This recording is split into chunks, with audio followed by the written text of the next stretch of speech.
جی ناظرین، ایک بار پھر ہم آپ کے ساتھ موجود ہیں اور ہمیں بڑا اچھا لگتا ہے جب ہم ایسے لوگوں سے آپ کو ملواتے ہیں جو بہت کام کر رہے ہیں پاکستان میں، نیکی کے حوالے سے بھی اچھے کام ہو رہے ہیں۔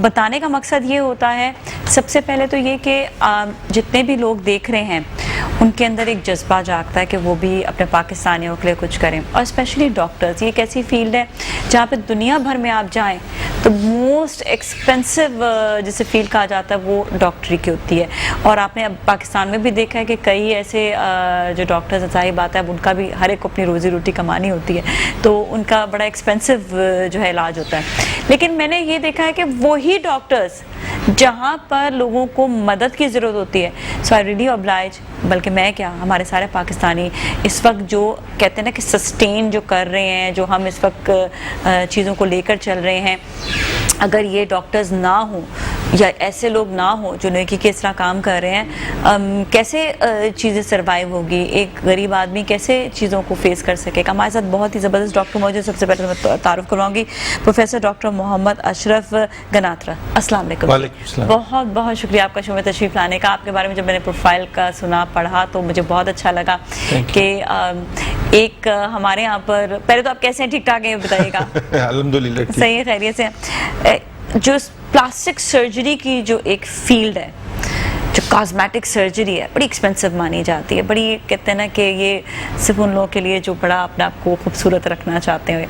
دوسرا اس طرف آ جاتا ہے جہاں پر کسی کو کوئی مسائل ہوتے ہیں، کسی کا کوئی ایک نیچرل مسئلہ بھی آ جاتا ہے، کوئی بہت ساری واسٹ کہیں گے سبجیکٹ ہے، لیکن آج جو ہم آپ سے بات کرنے والے ہیں وہ اسپیشلی جو ایسے بچے جو پیدائشی ہوتے ہیں، جن کے ہونٹ کٹا ہوا ہوتا ہے پیدائشی، ہم نے دیکھا ہوا ہے، یا تالو جن کا اکثر نہیں ہوتا، بڑے مشکل کیسز ہوتے ہیں یہ، اور فیس کا تعلق ہوتا ہے۔ اس میں میرے خیال میں صرف یہی نہیں کہ آپ کی شکل میں ڈفرنس آ جاتا ہے، بلکہ کھانے پینے میں، بات کرنے میں بڑا فرق محسوس ہوتا ہے۔ تو میں اس حوالے سے بات کروں گی۔ پہلے تو میں ڈاکٹر صاحب کا شکریہ بھی ادا کروں کہ یہ فری آف کاسٹ یہ کام کر رہے ہیں ان لوگوں کے لیے، بہت بڑا یہ کام ہے۔ المصطفیٰ ہاسپٹل میں آپ یہ اسپیشلی علاج کر رہے ہیں، اور ساتھ ساتھ یہ کیمپس بھی لگتے ہیں، اس پہ ہم کنٹینیوسلی بات کرتے رہیں گے، لیکن سب سے پہلے ہم ان کیسز کے حوالے سے جانتے ہیں کہ یہ کیس یہ کیا ہوتا ہے، کیوں ہو جاتا ہے، پیدائشی ہوتا ہے، جینیٹک ہوتا ہے، کیا چیز ہے، یہ کیوں ہوتا ہے؟ سب سے پہلے تو میں آپ کو، کیونکہ آپ نے بات شروع کی تھی پلاسٹک سرجری کے حوالے سے، تو میں یہ ضروری سمجھتا ہوں کہ تمام ناظرین کو، تمام دیکھنے والوں کو یہ پتہ چلے کہ پلاسٹک سرجری ہوتی کیا ہے۔ بیسیکلی پلاسٹک سرجری جو ہے وہ میڈیسن کی ایک برانچ ہے، سرجری کی ایک برانچ ہے، جس کو آپ دو حصوں میں ڈیوائڈ کرتے ہیں۔ جی۔ ایک ریکنسٹرکٹیو سرجری جس کو اردو میں اصلاحی سرجری کہتے ہیں، اور ایک خوبصورتی کے لیے سرجری جس کو کاسمیٹک سرجری کہا جاتا ہے۔ خوبصورتی کے لیے جو سرجری ہوتی ہے کاسمیٹک سرجری، اس کا مطلب ہے کہ ایک چیز نارملی موجود ہے، اس میں آپ تبدیلی کر رہے ہیں اس کی پیشنٹ کی مرضی کے حساب سے۔ سپوز اس کی ناک موٹی ہے، آپ ناک پتلی کر رہے ہیں، اس کے ہونٹ پتلے ہیں، اس کو موٹا کر رہے ہیں، یہ ان کی نارمل خواہش ہوتی ہے، اس کو ہم اس کے دیکھتے ہوئے اس کو بہتر کرتے ہیں، تو اس کو کاسمیٹک سرجری کہتے ہیں۔ لیکن ایک چیز موجود ہی نہیں ہے، ایک ناک ہے ہی نہیں، ایک ہونٹ ہے ہی نہیں، ایک کان ہے ہی نہیں، ایک انگلی ہے ہی نہیں، تو اس کو جب ہم بناتے ہیں یا وہ موجود ہے اور اس میں خرابی ہو گئی، ٹراما ہو گیا، کوئی ایکسیڈنٹ ہو گیا، کوئی بیماری ہو گئی جس کی وجہ سے وہ ناک کاٹنی پڑی، کان کاٹنا پڑا، تو اس سرجری کو ہم ریکنسٹرکٹیو پلاسٹک سرجری یا اصلاحی پلاسٹک سرجری کہتے ہیں۔ تو پلاسٹک سرجری دو میں ڈیوائڈ ہے، اور یہ کنسیپٹ غلط ہے کہ جو خالی کاسمیٹک سرجن ہوتے ہیں، خالی ریکنسٹرکٹیو سرجن ہوتے ہیں۔ جو پلاسٹک سرجن ہے وہ خود ہی کاسمیٹک سرجن بھی ہوتا ہے، اور وہی ریکنسٹرکٹیو سرجن بھی ہوتا ہے۔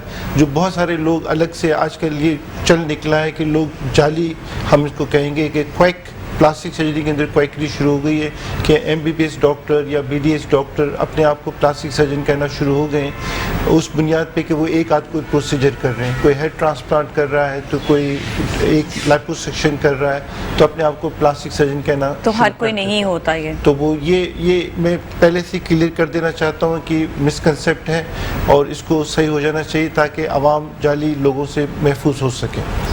اب آتے ہیں کٹے ہونٹ کٹے تالو، جس کو ہم کلیفٹ لپ کلیفٹ پیلٹ کہتے ہیں۔ کلیفٹ لپ کلیفٹ پیلٹ جتنے بھی